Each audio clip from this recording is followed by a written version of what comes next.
My name is Sarah Wilson. I am 31 years old.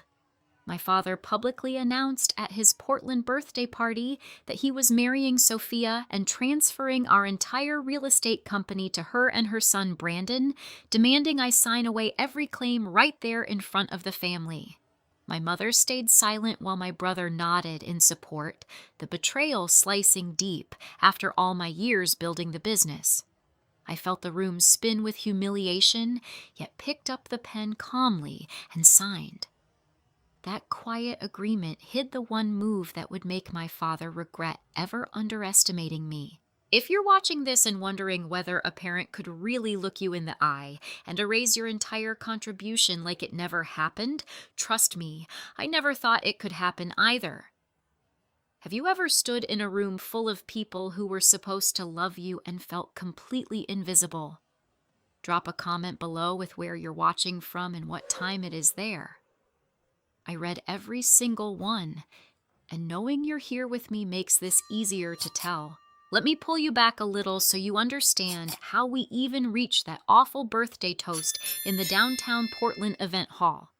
I grew up right here in Oregon where the rain keeps everything green, and secrets seem to stay buried until they suddenly surface. My father started Anderson Real Estate Developments when I was still in high school, and by the time I turned 20, I had already proven myself at a small accounting firm. He sat me down one evening and said he needed someone he could trust completely to manage the books handle clients and keep the whole operation running smoothly. Your family, he told me, with that confident smile that always sealed the deal. So I quit my paid job and stepped in full-time without ever asking for a salary. I became the invisible engine behind every project, chasing contractors, reconciling accounts, and making sure the numbers always added up while he stood in the spotlight at every ribbon-cutting ceremony. For 11 long years, I gave that company everything I had.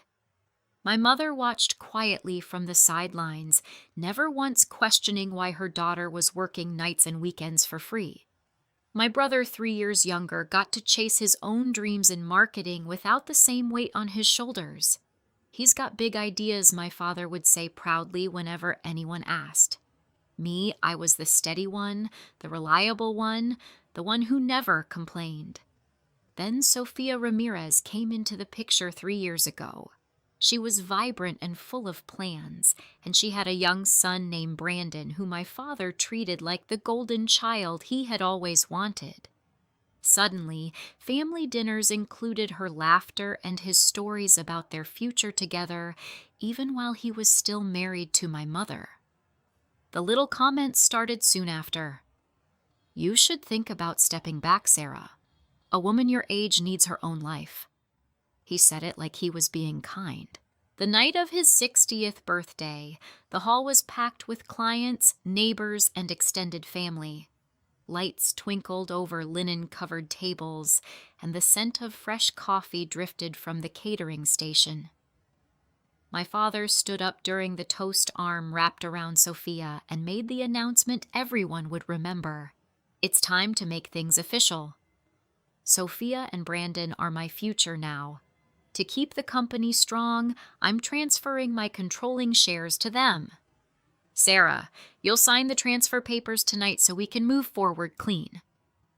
My mother sat perfectly still beside him, eyes fixed on her plate, offering not one word of protest. My brother nodded enthusiastically across the table. "Dad's right, sis." "It's for the best," he whispered when no one was looking. The room spun with the weight of every unpaid hour I had given, yet I kept my face calm, picked up the pen, and signed those preliminary documents right there under the chandelier while everyone clapped like it was a happy ending. That signature was the first step in the plan I had been carrying for 3 long years, but nobody at that table could see it yet. What they didn't know was that I had uncovered the truth long before Sophia ever appeared. Late one night 3 years earlier, I stayed behind at the office to reconcile the quarterly accounts. Strange transfers kept appearing in accounts I had never seen. I dug deeper, working until the sky lightened outside the windows, and the picture that emerged left me cold. The company was drowning in hidden loans, back taxes, and maxed out lines of credit. We looked successful on paper, the same way a beautiful house can hide termites in the walls. I didn't confront my father. I knew him too well. Instead, I turned to the one person I could trust completely. My Aunt Rachel Kane, a sharp financial advisor who had always been more like a second mother, met me at her quiet office downtown the very next week.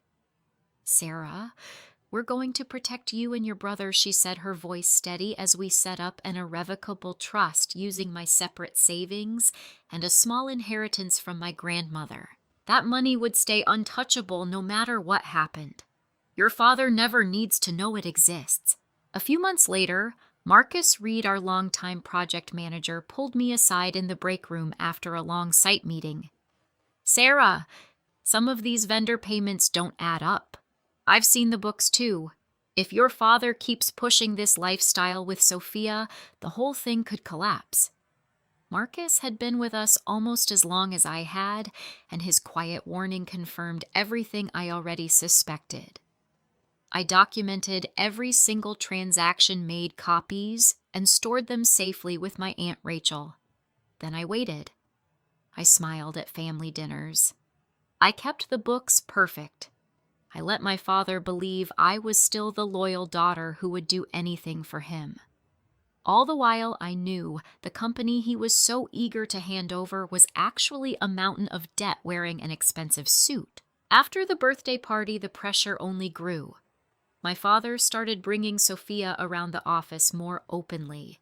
She redecorated the lobby with her own taste-bright whites and modern art that clashed with everything I had chosen. Brandon tagged along after school, calling my father Dad in front of clients. One afternoon, my father called me into his office. "Sarah, sign these updated partnership papers. It's just a formality so Sophia feels secure." His voice was smooth, but the demand was clear. I felt the familiar twist of guilt he always managed to plant. "After everything I've done for you, this is the least you can do for the family." My mother had stopped by earlier that day and simply said, "Your father knows best, dear." My brother sent a text later that evening saying he thought it was time I stopped holding on to the past. Each small push chipped away at me, but I kept my answers short and agreeable. "Of course I'll look them over." Yet every night I reviewed the documents with my Aunt Rachel over secure video calls. She would point out the liability clauses and whisper, "Remember, Sarah, when he thinks he's won, that's when we strike."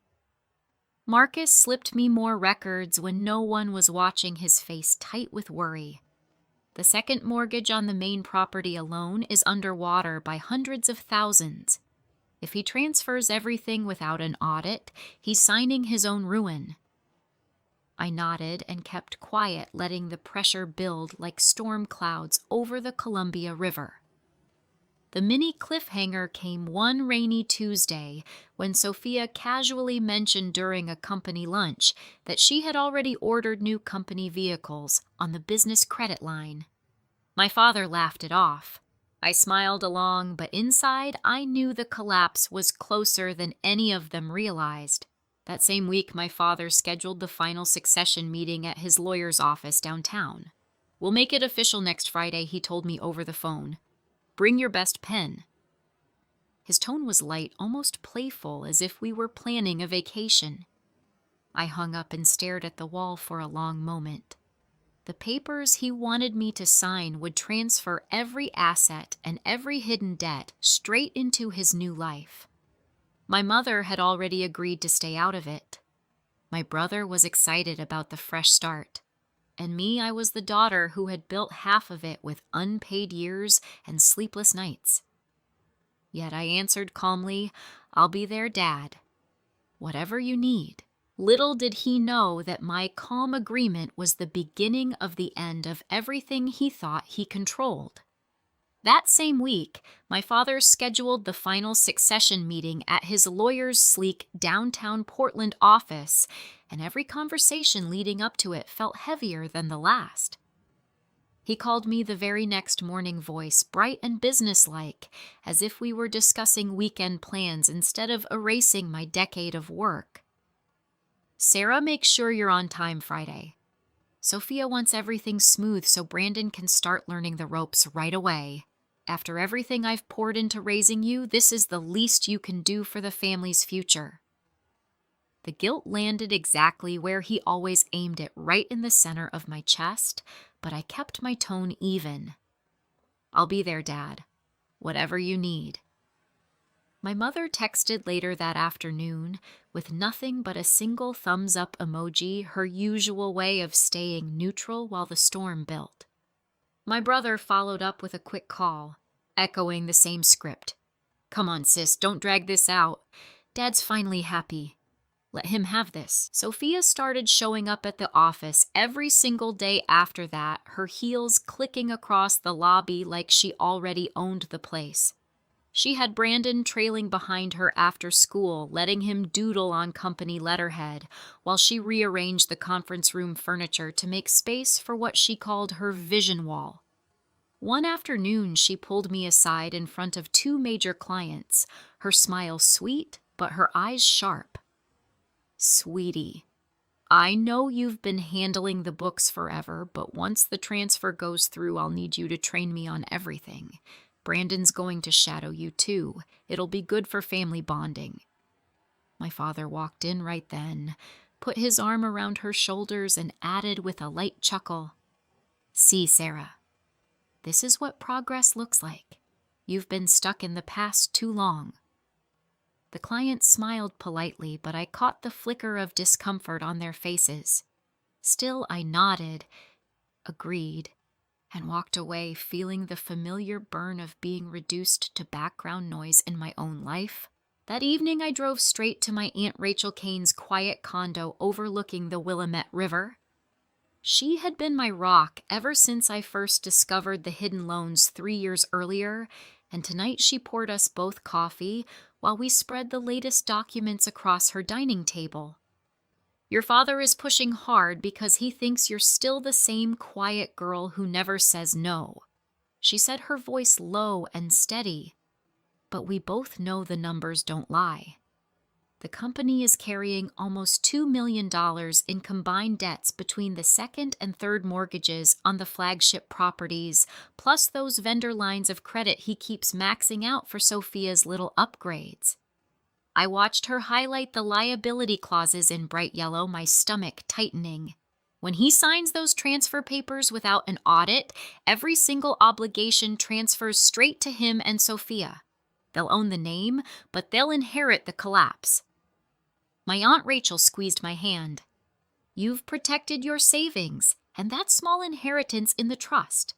Whatever happens Friday, you and your future stay safe." Marcus Reed caught me in the parking garage the following morning, glancing over his shoulder before he spoke. He had been our project manager since the early days and had quietly fed me copies of every suspicious invoice for months. "Sarah, I overheard your father on the phone yesterday approving a new equipment lease for $300,000. Sophia wants matching SUVs for her and Brandon. The bank approved it based on projected revenue that doesn't exist." His face was pale under the fluorescent lights. "If you sign those papers Friday, that debt becomes theirs too. But if you walk away clean, you lose nothing except the illusion of family." I thanked him and drove home with my hands shaking on the wheel, the weight of 3 years of silence pressing harder than ever. That conversation was the first real mini cliffhanger that week because I knew one wrong word from me could tip the entire plan. The pressure kept mounting in small, relentless ways. My father stopped by my desk twice the next day, each time with a new demand wrapped in fatherly concern.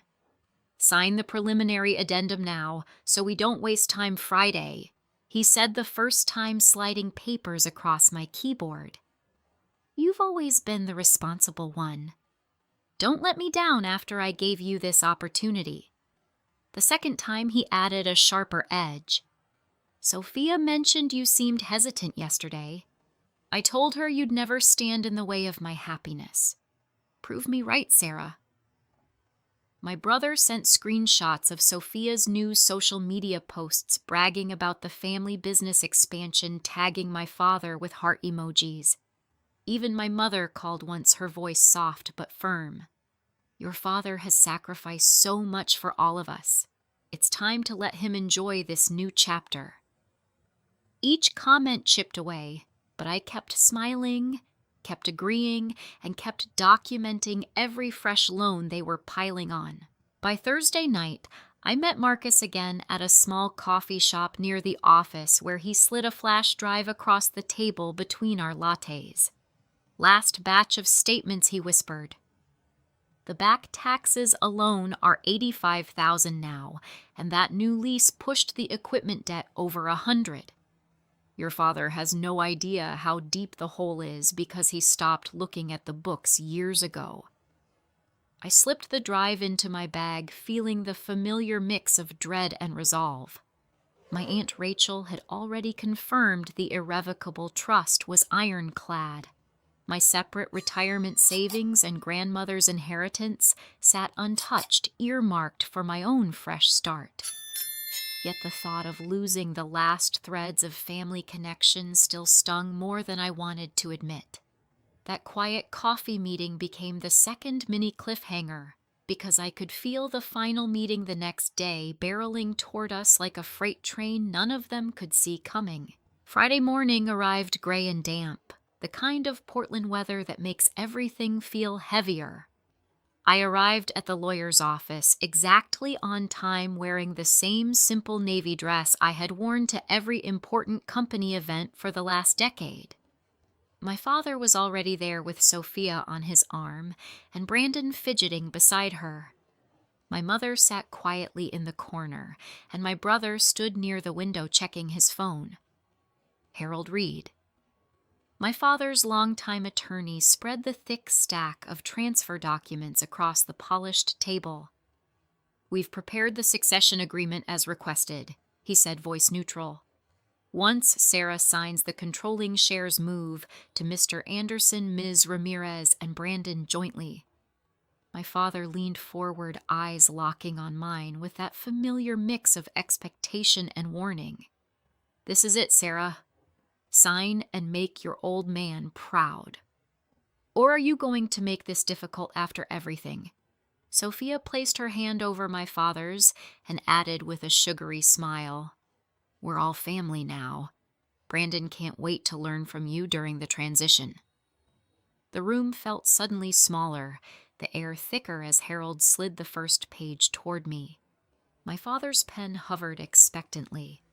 I reached for it, slowly, heart pounding with the knowledge that every hidden debt was about to become their problem alone. Just as my fingers touched the cool metal, Harold cleared his throat and said, "Before we proceed, I should note that my client declined the full financial audit I strongly recommended last week." My father waved him off impatiently. "We don't need audits. Sarah knows the books better than anyone. Let's get this done." The papers lay open in front of me, lines for signatures waiting like traps already sprung. The papers lay open in front of me, lines for signatures waiting like traps already sprung. I kept my breathing steady the same way I had practiced in front of the mirror for weeks, while my father, Michael, leaned forward with that familiar winner's grin. Sophia sat beside him, her hand resting possessively on his arm, and Brandon fidgeted in his chair like a kid who knew he was about to get the keys to the kingdom. My mother, Linda, remained perfectly still in the corner chair, eyes on her lap, offering nothing. My brother Ethan stood near the window scrolling his phone, as if this were just another boring family obligation. Harold, my father's lawyer, cleared his throat one more time. "Mr. Anderson, I really must stress the liability section again. The addendum Ms. Lawson insisted on is quite clear. My own lawyer, Rebecca Lawson, had slipped in quietly 10 minutes earlier, exactly as we had planned. She placed a fresh copy of the documents in front of everyone, her voice calm and professional. Before any signatures, let's walk through the debts attached to these assets. The flagship properties carry $1.9 million in combined mortgages and lines of credit. The new equipment leases Sophia approved last month add another $120,000. Back taxes sit at $85,000. Vendor obligations are $140,000. Total liabilities exceed $2 million. Market value of everything being transferred is roughly $1.6 million. Net position, negative $400,000 and sinking fast. The room temperature seemed to drop 20 degrees. My father's face drained of color so quickly I almost felt sorry for him. Almost. Sophia's perfectly manicured nails dug into the table edge. "What is this nonsense, Michael? You told me the company was thriving." Brandon looked between them, confusion turning to fear in his young eyes. My brother Ethan finally looked up from his phone, his voice cracking. "Dad is... she serious?" My mother Linda simply closed her eyes for a long second, saying nothing at all. My father slammed his palm on the table, the sharp sound echoing off the glass walls. "This is a setup. Sarah, you hid these numbers. After everything I gave you, you sabotage me like this." His voice rose trembling with the same rage I had watched him turn on contractors for years. I met his eyes without flinching. "I spent 11 years making those numbers work, Dad. I chased every late payment, covered every overdraft, and kept the lights on while you were busy promising Sophia the world. You never once asked to see the full books. You just assumed your daughter would fix it like always." Sophia stood so fast her chair scraped backward. "I'm not signing anything until we get a real audit. Brandon, we're leaving." She grabbed her son's hand and stormed toward the door, heels clicking like gunfire. That was the first mini cliffhanger of the morning, because the moment the door slammed behind them, Harold's phone started ringing on the table. He glanced at the screen, and his face went even paler. "It's the bank. They're calling about the new lease default."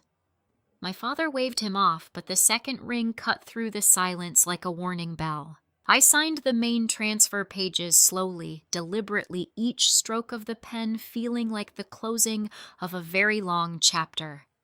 Rebecca nodded once in quiet approval. My father snatched the document, scribbling his name with shaking fingers, while muttering about betrayal and ungrateful daughters. My mother finally spoke, her voice barely above a whisper. "Sarah, you could have warned us." I looked at her for the last time in that room. "I did warn you, Mom. Every time I asked for a meeting and you told me your husband knew best." My brother Ethan wouldn't even meet my eyes as he followed our father out. The family I had spent my entire adult life supporting walked away without another word. The next 3 weeks unfolded like a slow-motion car crash I had watched coming for years. Sophia moved out of the downtown condo my father had leased in her name within days, leaving a note that read, "This isn't what I signed up for," taped to the refrigerator. Brandon stopped answering my brother's texts. Collection calls started flooding the office line so often that Marcus Reed had to start screening them himself. One afternoon, he pulled me aside in the parking garage again, his face exhausted. "Sarah, the first foreclosure notice came today on the flagship property. They're underwater by $250,000. Your father is already talking to bankruptcy attorneys." I nodded, feeling this strange mix of relief and grief twist in my chest. I had protected myself and my future, but watching the empire I helped build crumble still hurt more than I expected. My Aunt Rachel Kane met me for coffee the following Saturday at our usual spot near the river. She slid a fresh bank statement across the table, her smile gentle but firm. "The trust is untouched. Your savings, Your grandmother's inheritance, everything is safe and growing.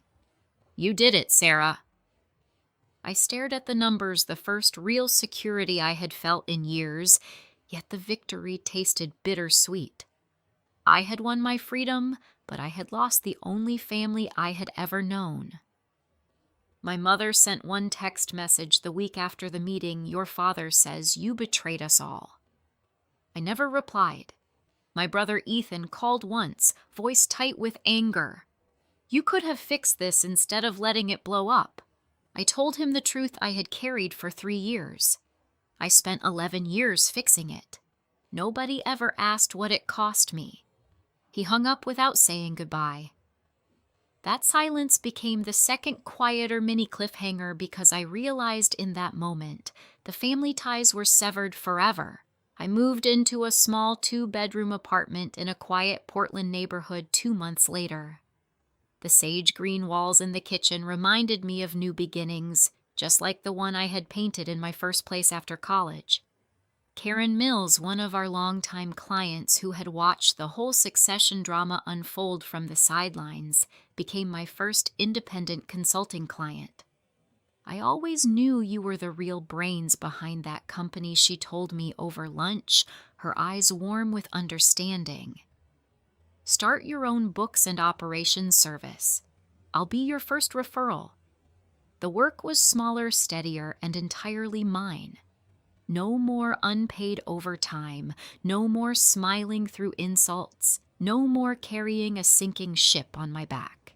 My father tried one last time to reach me 4 months after the transfer. He showed up at my new apartment door looking 10 years older, suit-wrinkled eyes hollow. Sarah, I didn't know it was this bad. We could have worked something out. Family doesn't turn their back like this. I stood in the doorway, the same calm I had practiced for years settling over me. You asked for everything except the truth, Dad. You got exactly what you demanded. I kept what mattered. I closed the door softly, the click sounding final in a way no courtroom ruling ever could. He stood in the hallway for almost 10 minutes. I watched through the peephole, ice cream in hand, feeling the last thread of obligation finally snap. The company filed for reorganization 6 months later. My father lost the flagship properties in short sales.